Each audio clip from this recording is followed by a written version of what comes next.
Welcome to Women in Power Active, an initiative started by UR Sportswear to empower women to find their own active adventure. I'm your host, Jacqueline Gross. Today, we're thrilled to introduce Lindsay Williams, a trailblazer in the world of cross-country skiing, whose journey is as exhilarating as a downhill descent.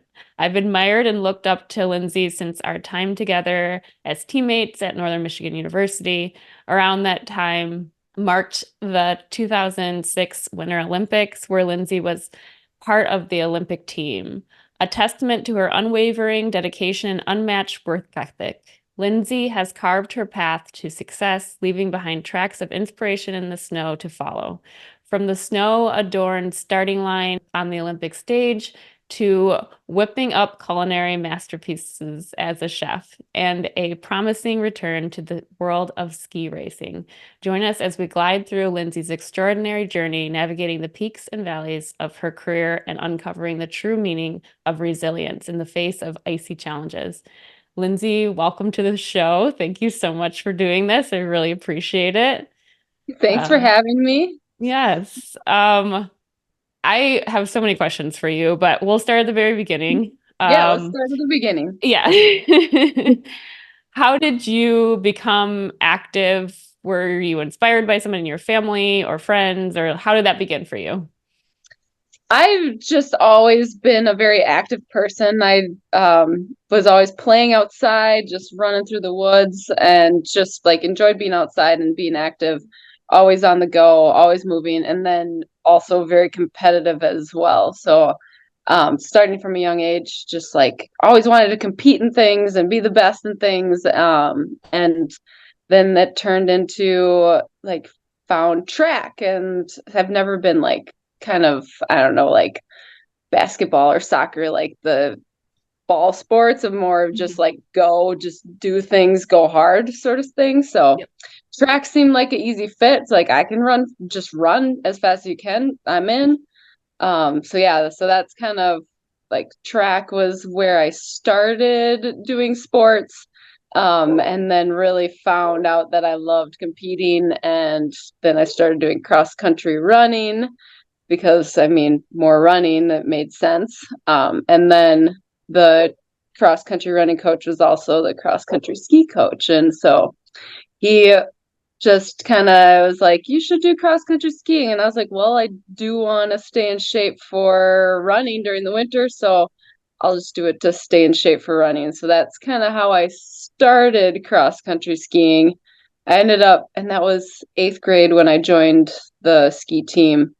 But I quit that year because I had skis from Play Against Sports. They were just like old and they were just classic skis with the three-prong bindings. I put kick wax on the entire ski and then I tried to skate without poles, which is not how you do it. It was terrible. And I was thought this was like this is such a stupid sport. Like I can just do this on my own. And so then I tried to ski around the golf course with my big old skis and they didn't even fit in the tracks. They were so big. So then I quit that year. I was like, I don't need to do this. But we had a husky, so I joined I took a dog sledding class Mhm. through the community education, planning on being a professional musher. I was like, I should do the Iditarod and teach Zena how to pull me and all that stuff, and she was having none of it. So I decided to try again next year, the cross country ski thing, and I had gotten some combi skis, so like more modern, not from like super long ago. So better equipment, tried it again, and I still was like, I'm not doing this to race, I'm doing this for fun and to stay in shape for running. So I skipped pretty much all of the races the beginning of the season and then finally like a little halfway through the season or so, one of my friends was like, you should try a ski race. It's actually pretty fun. And I was like, okay, sure, I'll give it a whirl. So I had like my big, huge MC Hammer pants on and my ski jacket that was like extra large because it was on clearance. So it was like a parachute.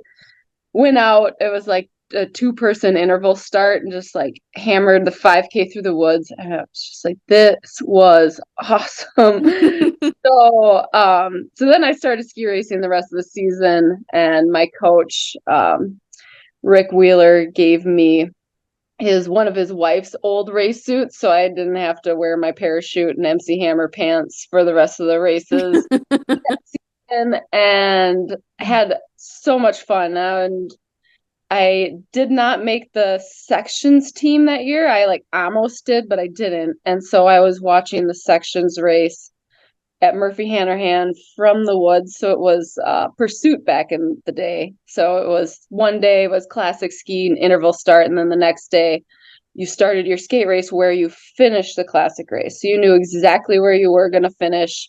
The winner was the first person that crossed the line, and there was a girl on our team that was winning the race that year. And I was watching from the woods. It was like there was like 3 little hills, and then it was just straight shot to the finish pretty much. And so I was on those hills watching her come over the hills, and that's when I like knew that's what I wanted to do. And she was like coming over. It was the perfect combination of being like beautiful. It's like a dance on the snow. You're like, it's like so like rhythmic, and there's such an art to it. But it also, like, you look at her, she's drooling, she's grunting, she's so hard, so strong.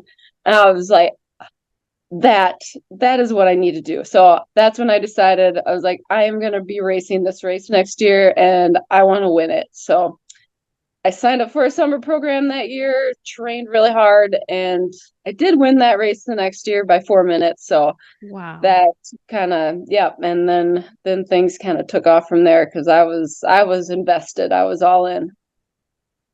So wait, you didn't even do skiing in high school? You just did it in Well, so that college? was my freshman year in high school. Oh, in high So school. Okay, okay.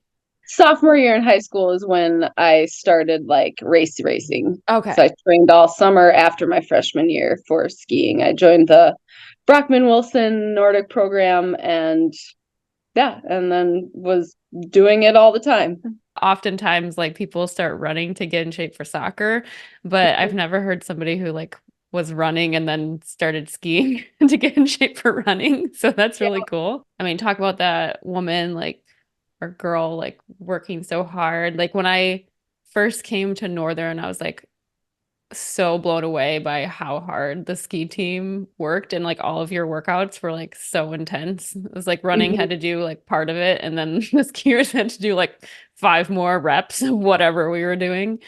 So tell me a little bit about like college and like competing there. Like how, like what were you working on? What were you working towards? And then kind of going into the winter 2006 Olympics.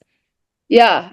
So going into college, like, I knew I wanted to ski in college, and I wanted to go as far as I could in the sport. So I'm always like trying to push my limits, trying to be the best I can be. And so I knew Northern Michigan, like, that was where I wanted to go, because that was where like Sten and Jenny were just, like, such amazing coaches, and like I wanted to work with the best coaches, and I wanted to be on the best team, because surrounding myself with people that are going to push me are only going to make me better. And so, like, my first year as a freshman was very humbling. It was just like, come in there, like, to like winning a bunch of races, and then you get on that team as like, I didn't make NCAA's my freshman year. So it's like, just like, I have work to do. And so it was super motivating, super awesome to be around that group of people, the coaches and the team.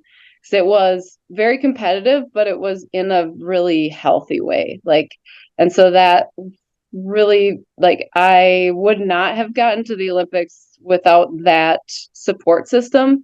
I know for a fact, because once I left college and that wasn't there, I Mhm. felt like my whole earth like shattered around me. Like, that support system where you're like pushed by your teammates and your coaches, and they're your friends, they're there for you. that is like huge, huge, huge, huge in my success. And so, yeah, so my freshman year didn't make NCAAs, and then I was like even more motivated to work harder and get to where I needed to be. So I wanted to race NCAAs. And yeah, so and then I made it my sophomore year. I think I made All-American that year, but yeah, still it was like very humbled, very much like knew I needed to keep working as hard as I could to continue to get better. And then it was the 2005 winter. That was when I was really starting to hit my stride. All the hard work was paying off. I Mhm. was having great races. Our NCAA races were also Super Tour races, which were USSA points races. And so I was moving up in like the country by racing those races and was pretty like at the top of the list. And it was really cool to just be at that level and with the team that I had who was like right there with me. It's like, you know, they couldn't just sit back and be like, yeah, I'm fast. It's like, if I start like just chilling out, like all my teammates are going to pass me. Mhm. And so, yeah, so I was like really starting to just find that extra gear in all those races. And that was the year that was qualifying for the 2006 Olympics. Um, so then US Nationals comes around, so it's the 2006 or 2005. I won the sprint at US Nationals, which was like I one of those moments like you just can't put into words. It's like you cross the finish line. I was bawling. Mhm. It's like such a like you work so hard, and then everything like falls into place. Doesn't like fall into place, like you put the pieces out there, and then like the things happen. And it was like amazing, such an amazing feeling to cross the finish line and have the whole team there and being up on my teammates shoulders. Um, and so that was the season leading up to the Olympics, which was 2006. And I made that team. So it was a year's worth of races, years worth of points. So it's like one of those things. It's like the whole year. It's like you're thinking about it. It's like it could happen, but you don't want to like bank on it because they Mhm. don't really announce the team until right before it happens. And so I made the team and went over to Torino, Italy, got to represent the USA. And that was crazy, crazy experience as well. Mhm. Um, and yeah, so I was in the Sestriere village. It wasn't like a huge athlete village like most of them are. So Yeah. they kind of spread us out because the mountain sports were so far away from the city. So we were like 2.5 hours up in the Alps in this tiny Wow. little village. So it was like magical up there. The That's village itself was kind of like not really put together. The sewers were backing up, and but like outside the village it was like the Alps and just absolutely beautiful. And like wow. yeah, and raced raced the pursuit and the sprint race there. And how did those races go? So the pursuit was not really my strong suit. Mhm. And that so I was like second to last in that. I crashed like right out of the gate. It's a mass start. Like the first hill I got taken out, and then yeah, just that I went hard, and but it was not really like my event. Yeah. So it was kind of like, wow, everybody's really fast here.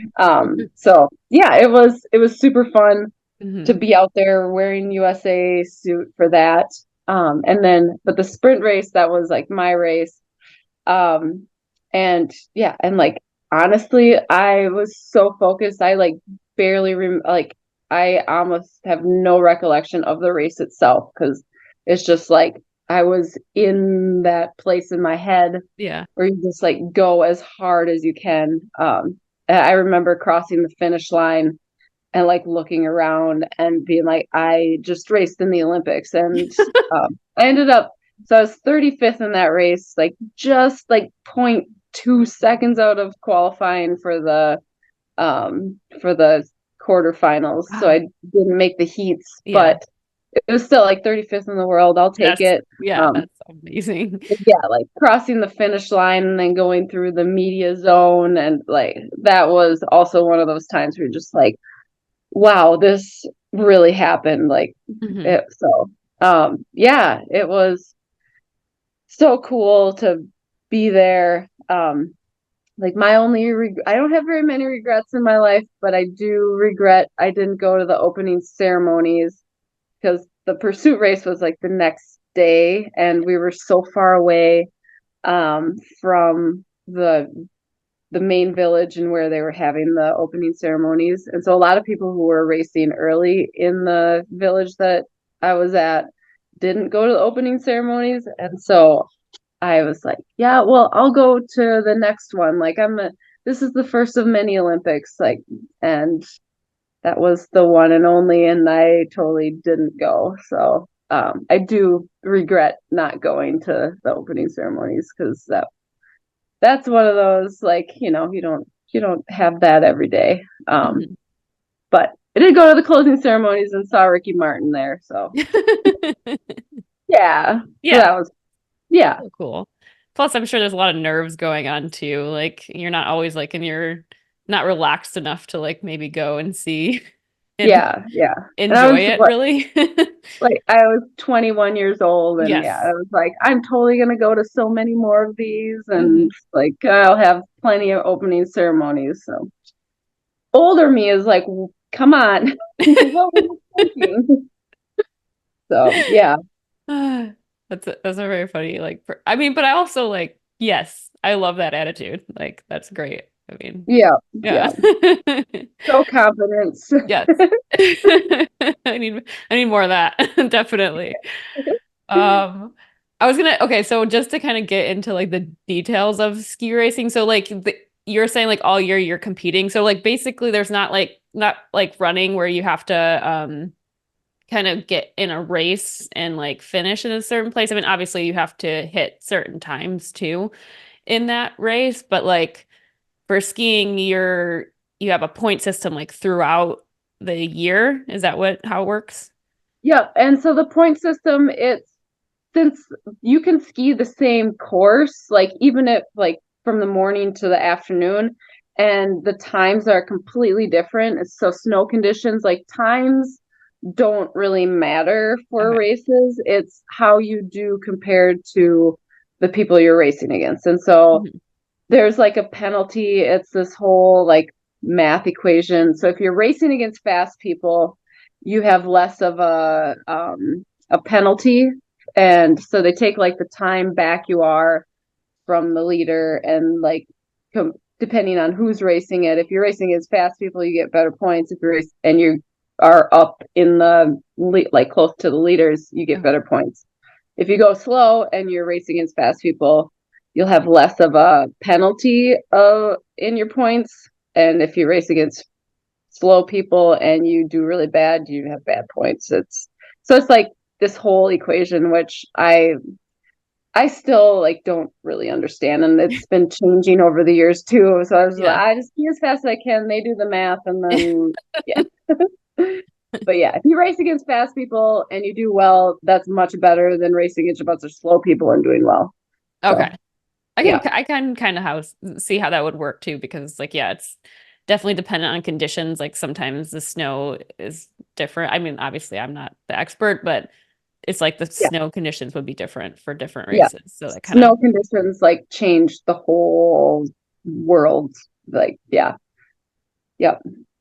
yeah, I just remember like watching one of the races and like Sten and Jenny out there like helping with the getting this right skis and then they had like change the wax and all that stuff. Mhm. So Yeah. yeah, I remember that. And then the other thing I was gonna say is like you were saying like the people on your team would have like if you would have had like a lax day, that people on the team would have like taken over for you, which I think like that's why you couldn't let yourself like go slower. But I just wanted to like reiterate the fact that that's very true because like you were on the team with like Stephanie Howe, who was like an amazing trail runner. You're also, Mindy Mhm. McCutcheon was like a professional cyclist. Like all these women went on to like Yeah. be very, very competitive Yep. in a lot of this and general sports period. So yes, your Hmm. team was very, very athletic.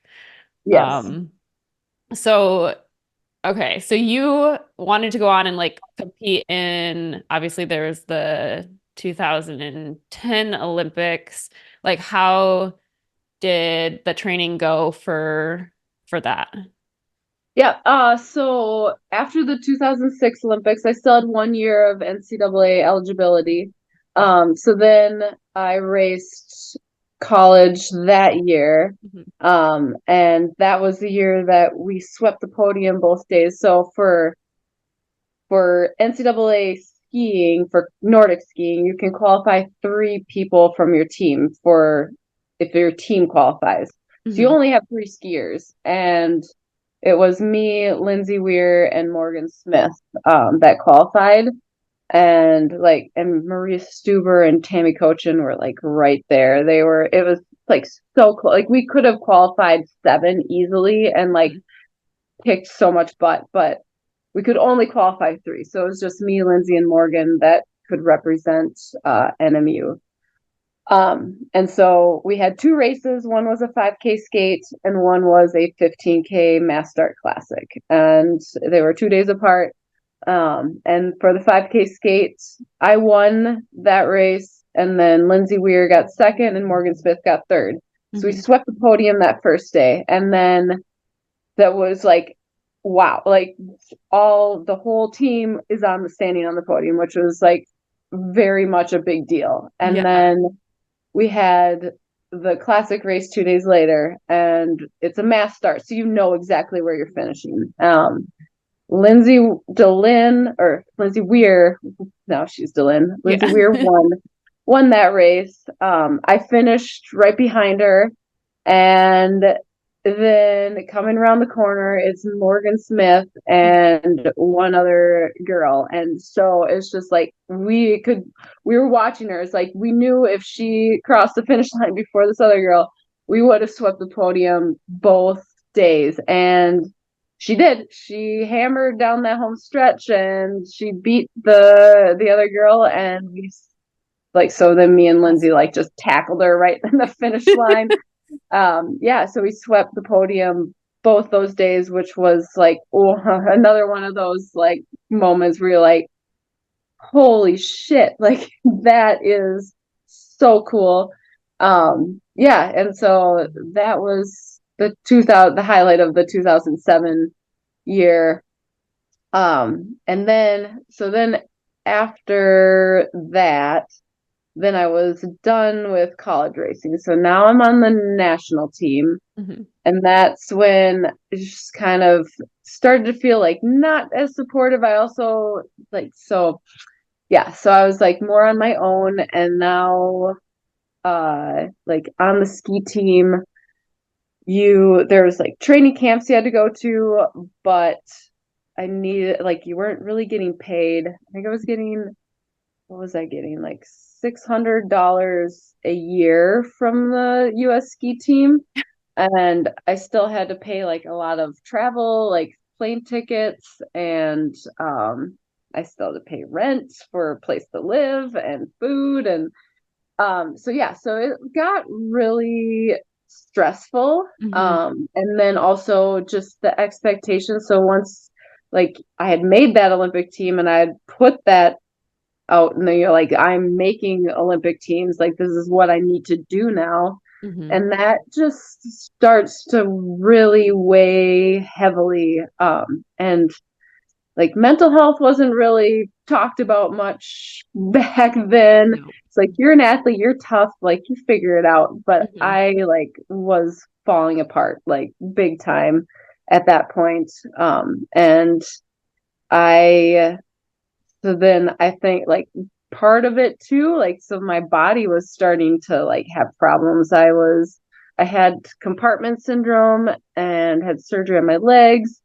And then it was like all the symptoms came back, and I had popliteal artery entrapment syndrome, had to have surgery on my legs for that. Wow. Um, 2 years in a row, actually. Hmm. And like, I was just not enjoying it as much anymore because it was just like, I just was feeling very alone, and but just still had like all this pressure on myself that I pretty much that I was putting on myself. It was like all internal, but I didn't know like how to deal with it. I was still young and had no idea, like people say like you need a life balance, but I didn't have the tools to execute that. Yeah. So I was just like not enjoying myself, but then like not having any money.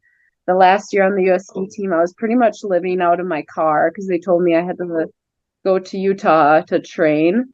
And I was like bouncing between houses, like staying in people's basements. And it's hard. It's really hard, like not really, yeah, just not having money and having all that stress. Um so and then on top of that, what I think was really like kind of like messes with your head is everybody, like, so you're doing all this, like Hmm. it's really hard. But people keep, and you like have no money, you're just like doing it, and people are telling you you're doing it because you love it.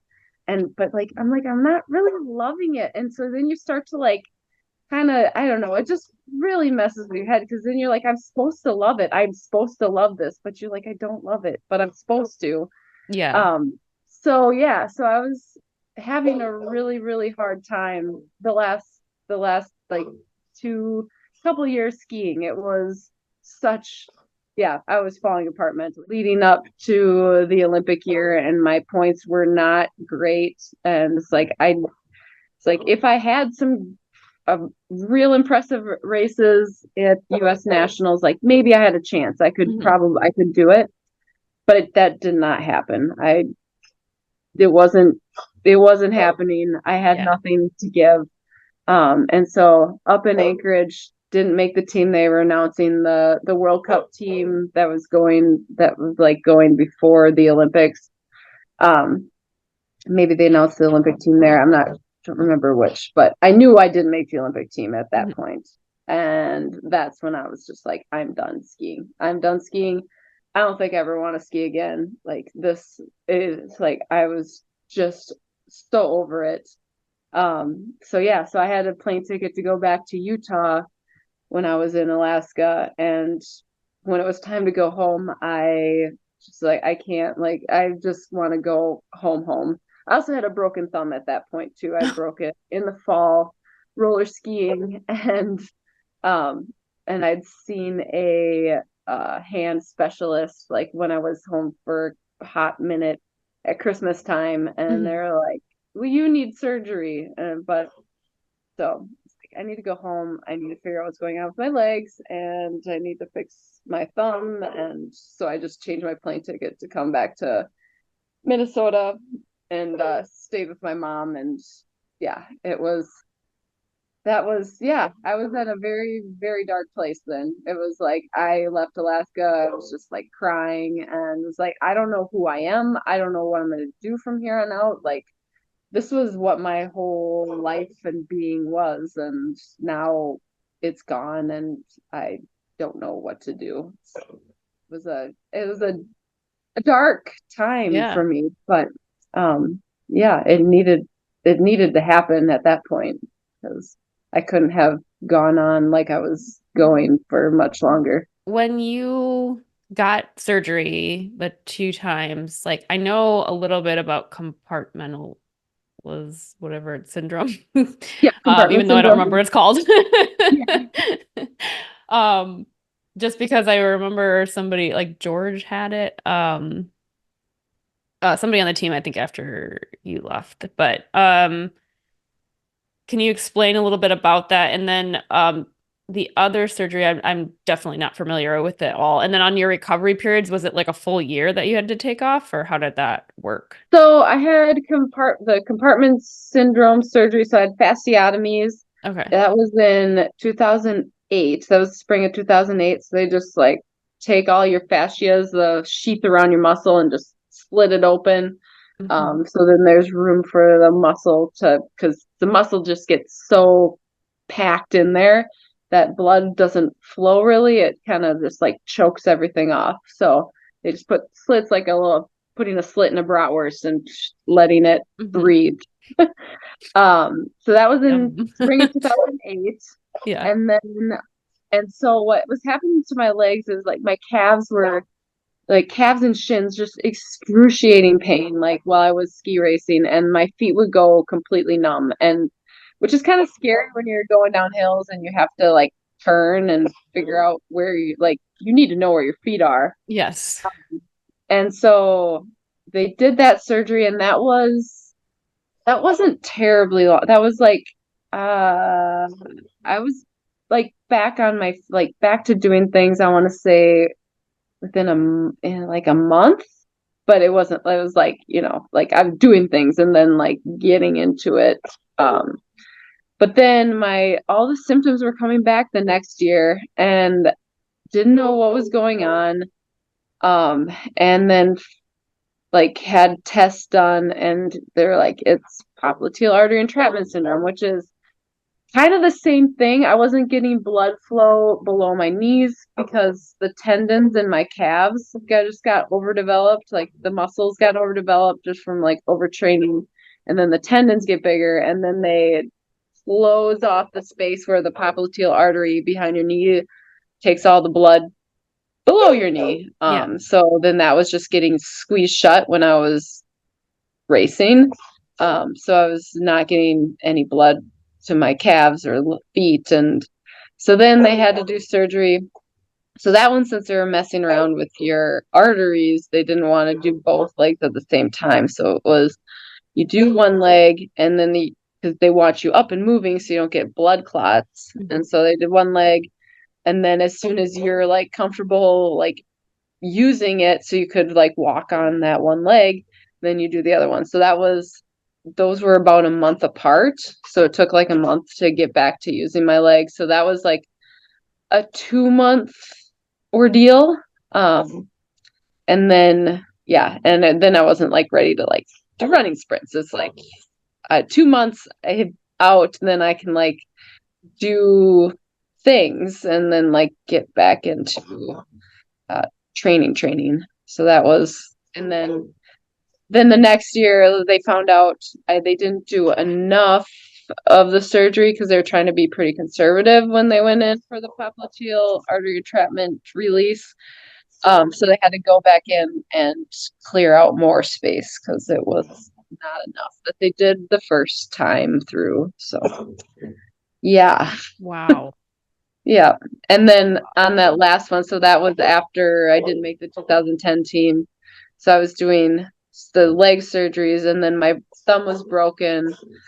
And so since that had been broken for so long, I did it in the fall when I went to the ER after I had my roller ski crash. Hmm. They the ER looked at my thumb and told me it wasn't broken. And so I went along with my day and Hmm.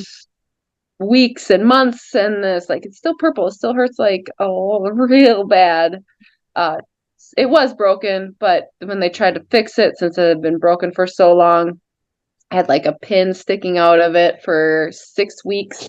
Ugh. And then they took the pin out and I started to rehab it and went back for the like post-op and it had just rebroken.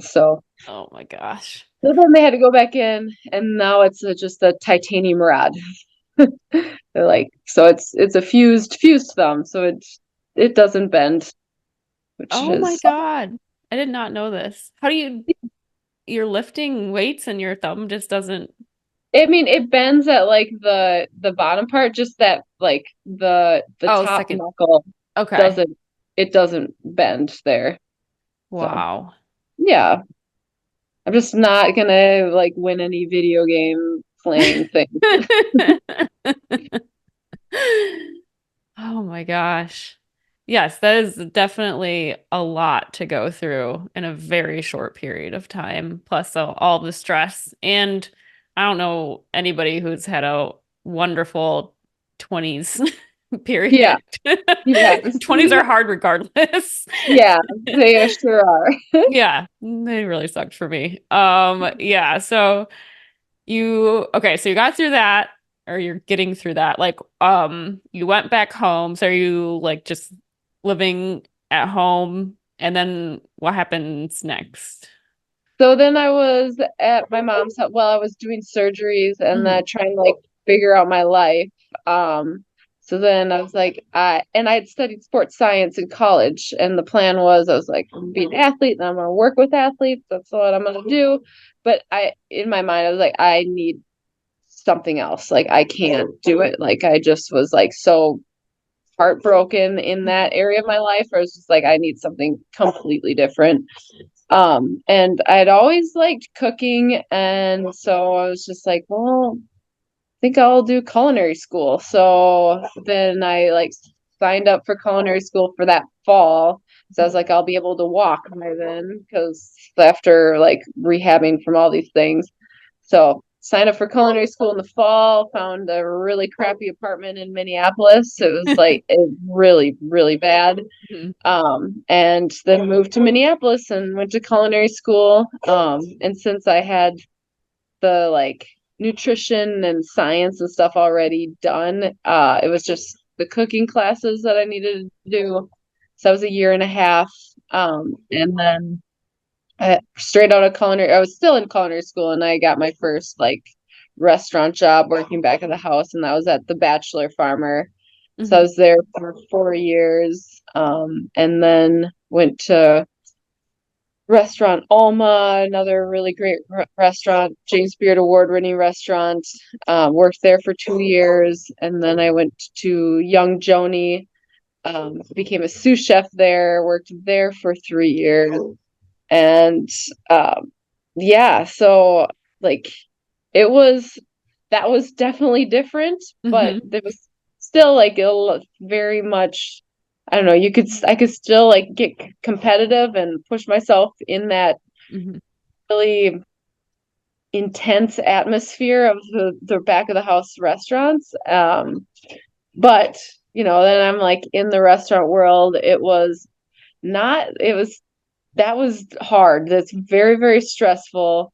So Hmm. yeah, really good at putting myself in stressful situations. Yeah, that's Um, one challenge to another. yeah, yeah. So then when I was at Restaurant Alma, like it's just like in the whole restaurant world, I was still like I had still been going to the gym when I was at the Bachelor Farmer. And then when I was at Alma, we got a dog. I was with my boyfriend at the time. We got a dog, and then got a second dog when I was at restaurant Alma, and the second dog was really high energy, so I started running with that dog all the time. Kind of stopped doing like lifting, like weight training Mhm. stuff. So then I was just like running all the time.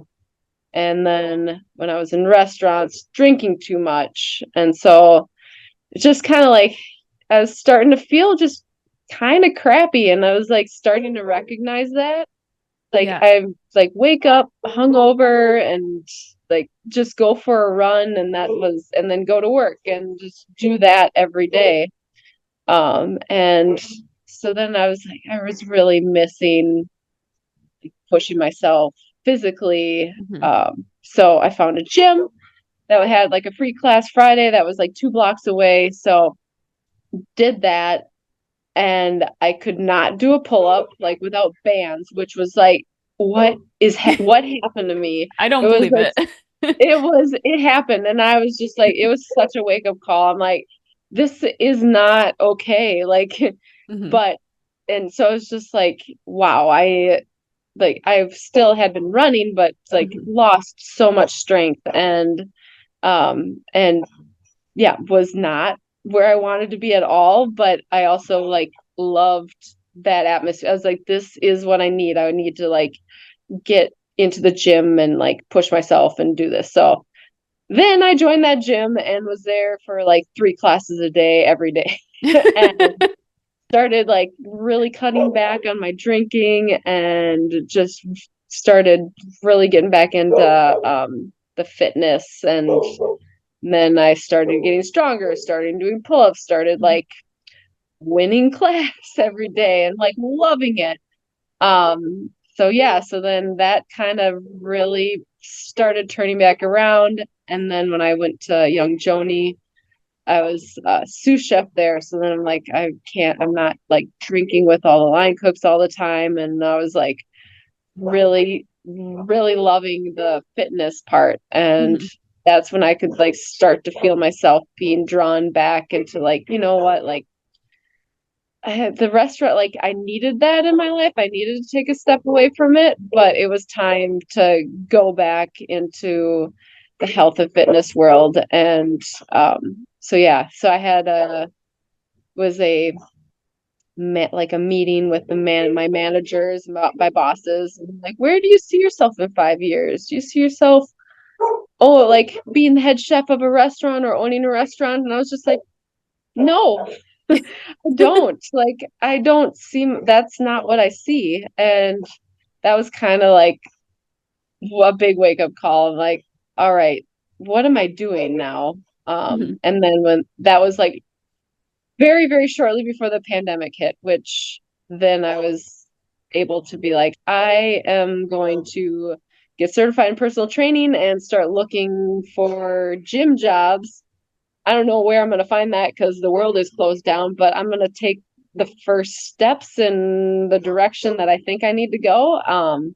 So yes, and I was totally upfront with everyone there. It was like, when I find somewhere, I'm not gonna stay here. So, and they were totally cool with it because they kind of saw like my passion for it, and they Yeah, were very supportive of it. So that was, it's awesome. yeah, that was cool. Yeah. Um, yeah, and then I found a gym that fall of 2020. Hmm. That was just started to open, or it was brand new. And so I like went there, met the owner, and just pretty much introduced myself. They're like, hi, I'm Lindsay, are you hiring?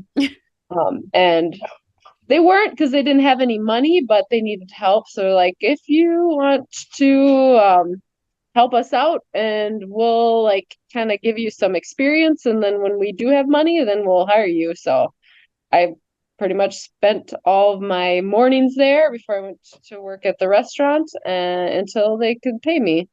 And then I started coaching there. So, Yeah. okay, so then what Um, happened?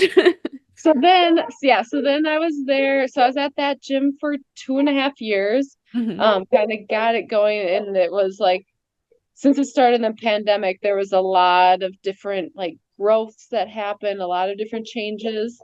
Hmm. And so it was like great experience, and got to like build the community and really like get involved in coaching.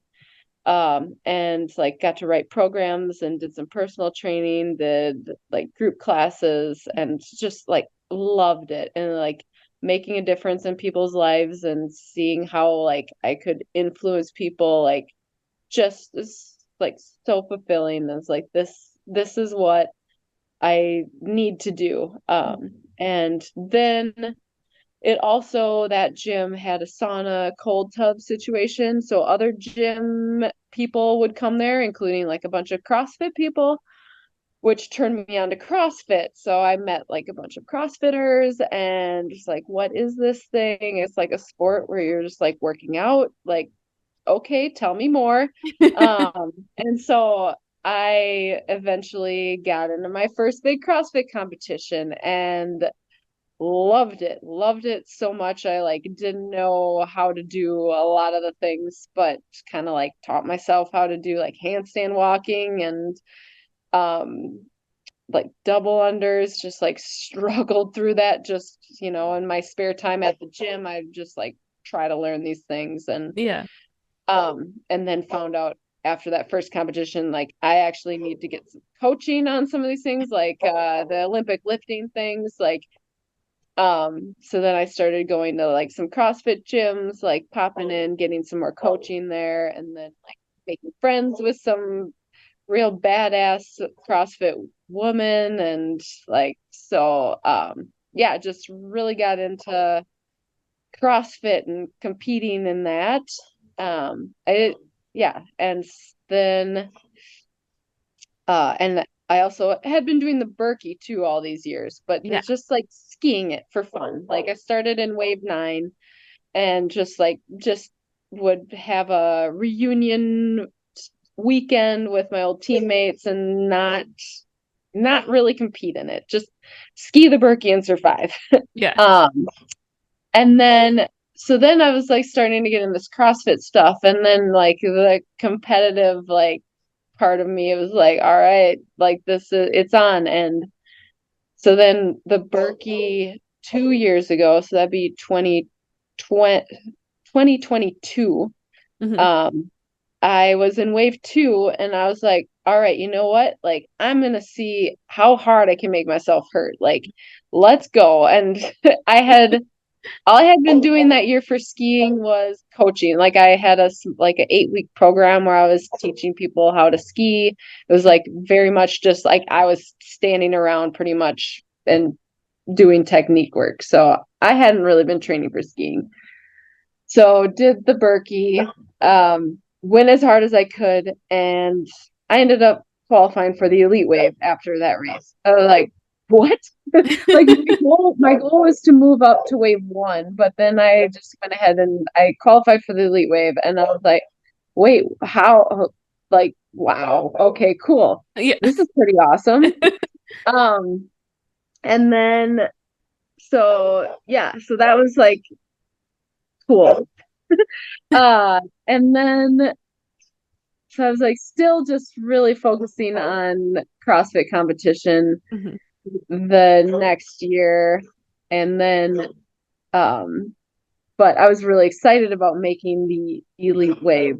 So I was like, all right, I'll just do CrossFit stuff and then ski in the late wave, see what happens. So then last winter, so 2023, was excited to see how it went, and didn't really do much more ski training. Just kind of like I did my 8-week technique program again. So, Hmm. was on snow thinking about technique, but not really ski training. So the day before the Berkey, got COVID on my Oh, deathbed. Did no. not ski in the elite wave. Did not get my shot at it. So I was like really, really bummed. And then also at the gym I was at, things were kind of falling apart there. So it's like I needed to find a new job, and so it was kind of like a transition point of my Hmm. life. And then I found a new gym. So then I got in contact with Caitlin, who's Compton, who's now Caitlin Gregg, who I Hmm. went to NMU with, Hmm. who has been like ski racing constantly. She made the 2010 team, and she's badass ski racer. Yeah. And so when I was like, I need to leave my gym, I need a different job. It's like, well, I could easily like ski coach somewhere. So got in contact with her, and she actually knew of this gym that she goes to, which I'm at now, so Fit Hmm. Studio. So I coach there now. And then but then kind of like open that like ski can of worms with her. Hmm. And she at during the summer, she like talked me into doing this like roller ski sprint race in northern Wisconsin. And I was like, okay, sure, yeah, I would like go up there. Had not really roller skied at all. Went up to this roller ski sprint race, and I thought I was gonna die. So it's like, so going isn't not like my body couldn't do it, but like going that high speed and like having flashbacks to breaking my thumb, Oh, I was just totally. like, oh my gosh, like I am gonna die. So like did decent up there, but still it was just like I felt out of control and wild, but it was really fun. Hmm. And then so after that, she's like, for not having doing that, like you did really well. For not having like roller skied at all, you did really well. Hmm. And then she kind of mentioned like trying to make the World Cup team. And I was like, that's insane. There's no way. Like I haven't ski raced for 13 years. But she planted the seed. It was in there. And so I didn't think much about it at first because it's like that is just like the most wild, absurd idea anyone's said to me in a long, long time. Um, but it was in there. And the more I went during the summer and like I kept training super hard for CrossFit, not for skiing, but I was like working really, really hard and I was feeling really strong and really good. And that that little thought, that little seed was starting to sprout and be like, maybe I could do that. Maybe that's something I could do. And but I kept thinking like that's like there's no way. There's not even a chance. But the further into the fall, I like further into the summer, closer to the fall I got, I was like, but I won't know unless I try. Mhm. And it got to the point where it was like that I just kept thinking about it. It was like constant thought. Like that would be really, really cool to like make a World Cup team. Like it's in Minneapolis. Like and if I don't make it, at least I know I tried. And um, so I'm like, if I don't try, I know I'm gonna regret it. So it's like, all right, I have one more CrossFit competition. That's like a Halloween competition. It's like if I'm still feeling this way after that last CrossFit competition, then I'll switch gears and go into ski training mode. Mhm. And sure enough, I was feeling it, and I was like really feeling it at that point. So did that last CrossFit competition, I called up Caitlin. I was like, all right, what do I need to do? Like, I have no money. I have no like my equipment is so old, it's like falling apart. And like, I don't even know what I need to do to qualify. And so, like, what do I do? And she's like, here's what you need to do. Like, call up Team Berkey. They like, this is like what they're there for. And so yeah, so then I made the phone call and then Yuri was like, well, let's do some tests because I don't really know if because no one's seen me ski race for over a decade. So it's like, what who like I don't know. Yeah. So he came down, did a VO2 max test, was like, all right, I think we're working with something here. Um and then it's like, all right, do you want to be on Team Berkey? And I was like, yes, I do. And so I was like, all right, well, it's kind of late in the season. You're kind of last minute addition. So we don't really have much in the budget, but we can help you like as much as we can. And so it's like, all right, so I needed to do fundraising and all this stuff. And yeah, and was super excited, super pumped. I was like, all right, this is a comeback season. Let's go. And course, 2 days after I announced my comeback season, I'm in the gym doing dumbbell pullovers, which I had been doing religiously all summer and all fall. And my shoulder, like my left shoulder, it just was it, I went to pull the dumbbell up and everything went wrong in there. It was like things like concaved in and Oh. crunched. It was, and it moved in a way that popped, Mm. and I was like, oh, no. And yeah, so I like pulled and strained like everything in that shoulder. I think the bicep tendon like popped over the shoulder, got stuck there. Things kind of like partially dislocated. Mhm. Everything stretched and got strained and pulled. Yeah, it was so gnarly. Yeah, and I could not use my arm for 3 weeks. I could barely put my hand up to the top of my head to put my ponytail in, like putting the sports bra on for 2 weeks. Like I had to like psych myself up. It was so that happened, and I was just like, just saw everything like just go out of my grasp. I was like, wait, what? Like how? Like what is happening? I was feeling so strong and so confident, and then that happened. So then I was just like, all right, like I can I can get better. I can get over this. And so I had so that was like 3 weeks of not using my arm at all. And then I Mhm. had like a week and then I left for Alaska. So I had skied on it like 3 times easy because I still like it still hurt.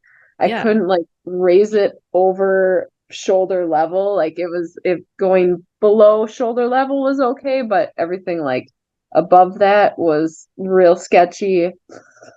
Yeah, so then went to Alaska for the first races of the season, Hmm. just getting my arm back and not having raced for 13 years. It was, yeah, there was a lot of like dusting off some cobwebs, figuring things out, and it wasn't, they weren't the results that I wanted, Hmm. but it was super motivating and like really fun. Also, that was in Anchorage, Alaska, where I had retired from skiing, where I like left hating the sport. So like it was such a like just a really good like emotional feeling to go back to that spot and be like, I'm back here ski racing because I want to, because I like really enjoy the sport, and not because, and like just rewrite the history of what that place means to me. So it was like really cool to be able to do that this winter. Um, and then, yeah, ski race, be like twice as old as everyone out there and try to throw down and, yeah, figure out this like sprint pace again. And, Hmm. yeah, and it was like so cool. And I left Alaska so motivated. I was like, all right, that those were not the results I wanted, and they're not, I don't think they're very indicative of where I am actually. Is like I had a lot of cobwebs I needed to dust off, and my arm was like, just like finally using it. But it's like, all right, US nationals are coming. I have like 2 weeks before the races, and I know what I need to work on, and I am going to work on them. I know what I need to do. So came back from Alaska for I was home for 10 days. Came back from Alaska 2 days after I got home, like kind of like stuffy nose. It's like it's just a little head cold. And then I keep hearing about everybody getting COVID. And so I kept taking COVID tests and it's negative, negative. I'm like, all right, it's just a head cold. I can train through this. This is fine.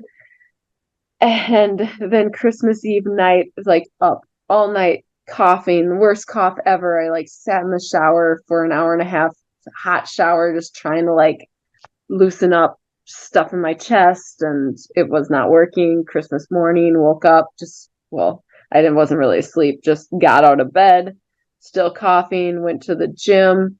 It was closed, so no one was around me, and tried to work out, but it was like just coughing so bad. And so I'm just thinking to myself, like, I don't even know if I like want to go to my dad's house for Christmas because like I'm miserable. So I'm Yeah. like, well, I'll go home, I'll take a COVID test and then go from there. I'll like maybe not just stay home today. And took the COVID test. It's one of those ones like as soon as the thing gets wet, it's like positive. Wow. Like, shit. And at that point, so that's Monday, and I was leaving on Thursday to go to Utah for US Nationals. So yeah, so it was, yeah.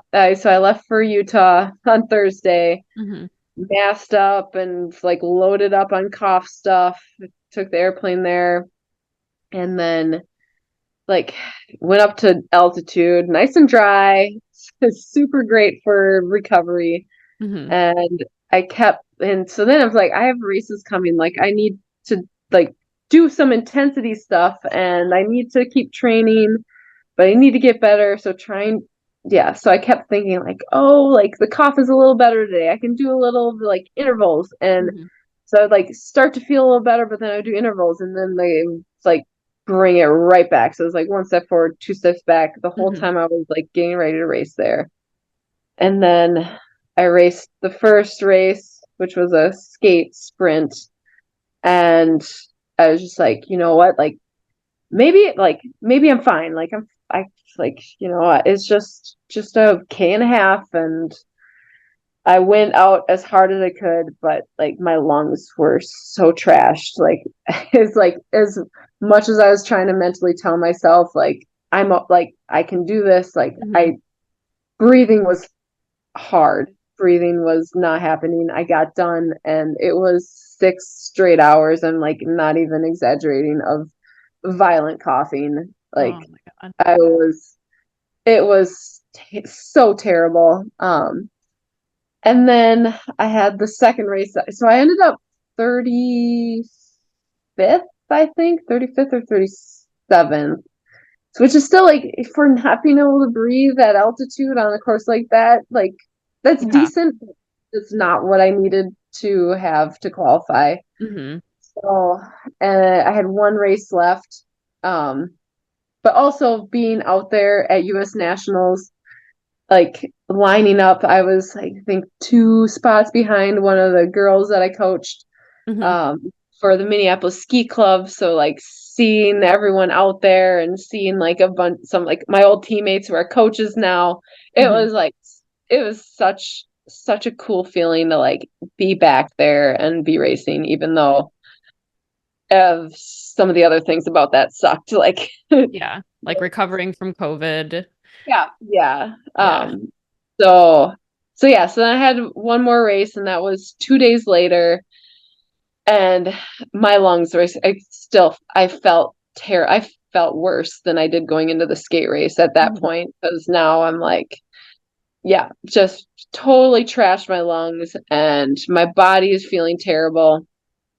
And I like woke up that morning and I was just like crying. I was like, I don't know if I should do this. Because of course also the book I'm reading, the parents of the main characters died of pneumonia. So it's like, am I doing like permanent damage to my lungs now? Like, am I Yeah. gonna die? Like, Yeah. so then I'm just like, I don't even know if I should do it and like get to the wax trailer and um like the coaches and the wax tech like ready to go. I'm just like, I don't know if I should race. Like, is this stupid? Um, and yeah, so it's just like, well, like went all the way out here. I'm gonna do it. I'm gonna go as hard as I can.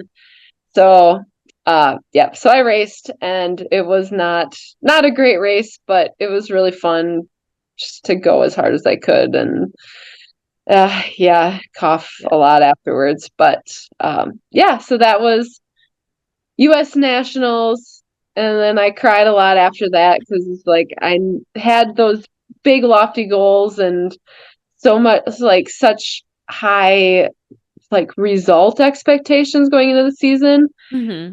that I did not achieve, but like I did achieve so many other things like and so it was just like all the feels like just the feeling of like being accomplished. I went out there, I like put myself out there. It was kind of like scary going back there. I hadn't Yeah. been racing for 13 years to be Hmm. like, hey, and to announce my goals of being like I want to try to make a World Cup, which like is kind of a crazy lofty goal, and to like tell people that's what you're doing is Hmm. kind of scary, kind of vulnerable. And so I was like really proud of myself for doing that, to just like go for it. Yeah. Um, and to also to go to Anchorage, and that was to rewrite how what that place means to me, and to go to Utah and compete at US Nationals, like yeah, so it was like felt really good, like such like an emotional day.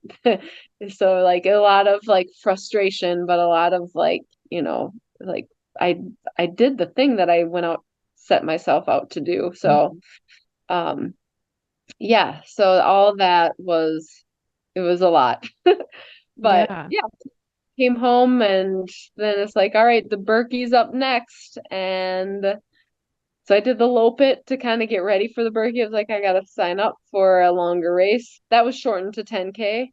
Hmm. Um, and then so I was like, yeah, the Berkey, there's no way that that is gonna be more than 15 kilometers. Like, there's no snow. And so was it 2 weeks ago when they had the live stream feed Hmm. for the updates on the Berkey? I was like watching it and they're like, all right, so the Berkey's going to be 30K. And I was like, oh, 30K, that's really long. Like, I've been training for sprints all winter. So it's like, all right, 30K, that's long, but I guess it's better than 50K. And they're like, and the elite wave skate is 50K.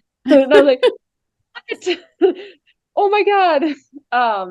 Yeah, so 50K it is. Yeah, I guess I didn't really like marathon train, Mm-hmm. but yeah, so I started doing more like threshold intervals and some more endurance strength stuff, not just like just straight power. So yeah, so I was like, this is the best prepared that I can be at this point for a 50-kilometer race, and that was this last Saturday. So went up there and very like so it was my 10th Berkey, and my since I didn't race last year because of COVID, I raced my first elite wave, Mm-hmm. and having it be loops like that was actually really cool because there's so many people like lined the whole course. There's cheering the whole way. So cool. Super competitive field, super fun. Yeah, and I got 28th, which was my best Berkey ever. That's so Yeah, cool. yeah. So yeah, that brings us up to now. Awesome. Yeah, I got chills. That's so cool. Yeah, Congratulations. thank Um, you. okay, so what is your next goal? So, 2 um, days after or whatever we are. yeah, I mean, I was still hoping to, so there's like Super Tour finals in Duluth Uh-huh. at the end of next month, so March 23rd and 24th. But I don't know the way the snow is going, like I'm not sure like what's gonna happen with Hmm. those. Yeah. So I mean, yeah, I'm gonna talk with my coaches hopefully this week. We are gonna last week, and then last week got nutty.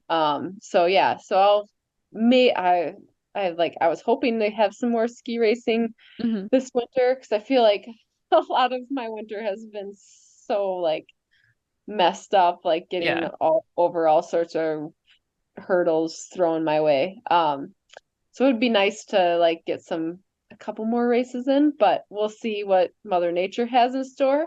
Hmm. Um, but yeah, like the plan going into this season was like I'm just gonna do one season, one and done, and then be over it. But now that like it's coming to the end, it's like I don't know what I'm gonna do next year. I kind Hmm. of had a lot of fun ski racing this year, so maybe I want to do it again. Um, but I also need to figure out other things. Like I need more support Yeah. for ski racing because now I'm gonna be 40. I have a life, like I have dogs, I have to pay rent and all this stuff. Like I can't just like throw everything down and just like travel around. So I need to figure out some things. Yeah, some of those details. But Yeah. Totally. um yeah, so I don't have a solid answer to Mhm. that for the That's ski okay. racing. I Yeah. did sign up for a CrossFit competition in June, so I'll be doing that. Um, but yeah, that's TBD. I guess I'll finish off this season if there's more races to be done, and yeah, I'll go from there. Definitely, yeah, definitely do more stuff in the ski world. So probably more coaching for sure. But yeah, I don't know. I had a lot of fun this season ski Mhm. racing. More fun than I was expecting. So I would imagine you'll see me in the race suit next season. But what capacity, I am not 100% sure yet. We always like to end with this question, and it's what words of empowerment would you give like anybody who has wants to try a new sport, or if maybe they have been doing something for a while and they want to keep going, like what words of empowerment would you give them? I would say like don't be afraid to like push your boundaries. Like you don't know how far you can go until you push yourself past them. Like don't be afraid to fail. And also like one thing that I learned is like also like don't be afraid to like ask for help, and like there are like strong women all around. So like use that to your advantage. Don't be afraid to reach out to people who you look up to, because lots of times, like, like you'll see people and you're like, wow, that person, and they're a person too, and they want to help you if and so don't be afraid to like ask for help or ask for encouragement or just yeah, and don't be afraid to like take risk even though they might sound crazy or wild, like like I was young and wanted to go to the Olympics and it was just like, let's just do this thing. And then, yeah, this season, it's like, yeah, let's try to make a World Cup team. I didn't do it, but like, I have absolutely no regrets. You'll regret things that you don't do, but you won't regret things that you tried and you failed at because, then you tried. So if people want to follow your journey, where can they watch you or follow you? Where could they support you? Anything like that. Yeah, social media is probably a good place to follow me. So Coach Lynn Willie on Instagram. Yeah, I try to like update workouts and all that stuff and my happenings there. So yeah, that's probably the the most efficient way to Mhm. follow where I'm at and what I'm doing. Yeah. Great. And then do you have a support link there on your Instagram account that people can support you? I have a donation page. I think it's up there. Okay. Um, yeah. So yeah, that was for to help raise money to do all my ski trips and stuff. So yeah, it's in my profile on the link there. You can follow me personally. That's at Jacqueline Gross, JACALYNGROSS. You can follow You Are Sportswear. That's letter U, the letter R, Sportswear on all social platforms. Or you could check out our products at youaresportswear.com. If you are listening to this and you want to watch the video version, you could go to You Are Sportswear's YouTube channel and watch us there. Both the audio and video version of this podcast was produced by Jeremy Canaria and edited by me. Lindsay, thank you so much for being here. I really appreciate it. And thank you for Thank sharing you your for story with us. thank you for having me.